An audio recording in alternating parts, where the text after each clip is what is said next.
G20 शिखर सम्मेलन की मेजबानी किस देश ने की? उत्तर, दक्षिण अफ्रीका। G20 शिखर सम्मेलन में दुनिया की प्रमुख अर्थव्यवस्थाएं शामिल होती हैं। इसकी मेजबानी करने से देश की वैश्विक पहचान बढ़ती है, कूटनीतिक संबंध मजबूत होते हैं और अंतर्राष्ट्रीय स्तर पर आर्थिक नेतृत्व की भूमिका स्थापित होती है। अगला प्रश्न, भारत में गणतंत्र दिवस कब मनाया जाता है? उत्तर, 26 जनवरी। 26 जनवरी 1950 को भारत का संविधान लागू हुआ था। इसी ऐतिहासिक घटना की स्मृति में हर वर्ष गणतंत्र दिवस मनाया जाता है। ये दिन भारत के लोकतंत्र, संविधान और नागरिक अधिकारों का प्रतीक माना जाता है।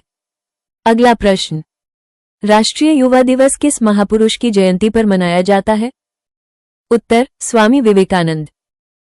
12 जनवरी को स्वामी विवेकानंद की जयंती राष्ट्रीय युवा दिवस के रूप में मनाई जाती है। इसका उद्देश्य युवाओं में आत्मविश्वास, अनुशासन, चरित्र निर्माण और राष्ट्र सेवा की भावना को जागृत करना है। अगला प्रश्न, मकर संक्रांति पर्व क्यों मनाया जाता है?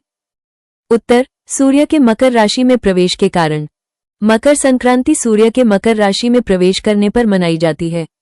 ये पर्व कृषि, फसल कटाई और दान से जुड़ा है, जिसे भारत के विभिन्न भागों में अलग अलग नामों से मनाया जाता है। अगला प्रश्न, भारतीय सेना दिवस कब मनाया जाता है? उत्तर, 15 जनवरी। 15 जनवरी 1949 को भारतीय सेना की कमान पहली बार एक भारतीय सेनापति को सौंपी गई थी। इसी ऐतिहासिक घटना की स्मृति में हर वर्ष भारतीय सेना दिवस मनाया जाता है। अगला प्रश्न, महात्मा गांधी से जुड़ा शहीद दिवस कब मनाया जाता है? उत्तर, 30 जनवरी। 30 जनवरी 1948 को राष्ट्रपिता महात्मा गांधी की हत्या हुई थी।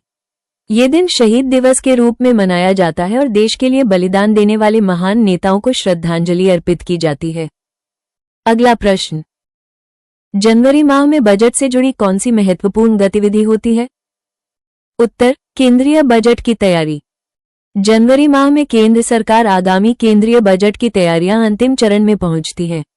इस दौरान आर्थिक नीतियों, कर सुधारों और विकास योजनाओं पर व्यापक चर्चा की जाती है। अगला प्रश्न, जनवरी में खेल जगत से जुड़ी प्रमुख गतिविधि क्या होती है? उत्तर, खिलाड़ियों का चयन और प्रशिक्षण शिविर। जनवरी माह में कई राष्ट्रीय और अंतर्राष्ट्रीय खेल प्रतियोगिताओं के लिए खिलाड़ियों का चयन और प्रशिक्षण शिविर आयोजित किए जाते हैं, जिससे खिलाड़ियों की तैयारी, फिटनेस और प्रदर्शन में सुधार हो सके। अगला प्रश्न, राष्ट्रीय युवा दिवस का मुख्य उद्देश्य क्या है? उत्तर, युवाओं को प्रेरित करना। राष्ट्रीय युवा दिवस का उद्देश्य युवाओं को सकारात्मक सोच, आत्मनिर्भरता और अनुशासन की ओर प्रेरित करना है। ये दिन स्वामी विवेकानंद के विचारों और आदर्शों को युवाओं तक पहुंचाने का माध्यम है। अगला प्रश्न, जनवरी माह भारतीय इतिहास में विशेष क्यों माना जाता है? उत्तर, कई राष्ट्रीय दिवसों के कारण। जनवरी माह में गणतंत्र दिवस, सेना दिवस, युवा दिवस और शहीद दिवस जैसे महत्वपूर्ण अवसर आते हैं। ये सभी दिवस भारत के लोकतंत्र, बलिदान, युवा शक्ति और सैन्य गौरव को दर्शाते हैं। अगला प्रश्न, प्रतियोगी परीक्षाओं के लिए जनवरी माह क्यों महत्वपूर्ण माना जाता है? उत्तर, राष्ट्रीय और ऐतिहासिक घटनाओं के कारण। जनवरी में मनाए जाने वाले राष्ट्रीय पर्व और ऐतिहासिक दिवस प्रतियोगी परीक्षाओं में बार बार पूछे जाते हैं। इसलिए करंट अफेयर्स और सामान्य ज्ञान की तैयारी के लिए यह माह अत्यंत महत्वपूर्ण होता है। अगला प्रश्न, मनुष्य की आंखों का वजन कितना होता है? ए 8 ग्राम, बी 12 ग्राम, सी 22 ग्राम, डी 5 ग्राम। दोस्तों, इस प्रश्न की जवाब आप कमेंट में दे। सही जवाब के लिए अगला वीडियो देखें। अगर आपको वीडियो पसंद आया तो कृपया चैनल को सब्सक्राइब, शेयर करें और कमेंट करके बताएं कि आप अगला वीडियो किस टॉपिक पर देखना चाहेंगे। फिर मिलते हैं अगले वीडियो में। जय हिंद, वंदे मातरम।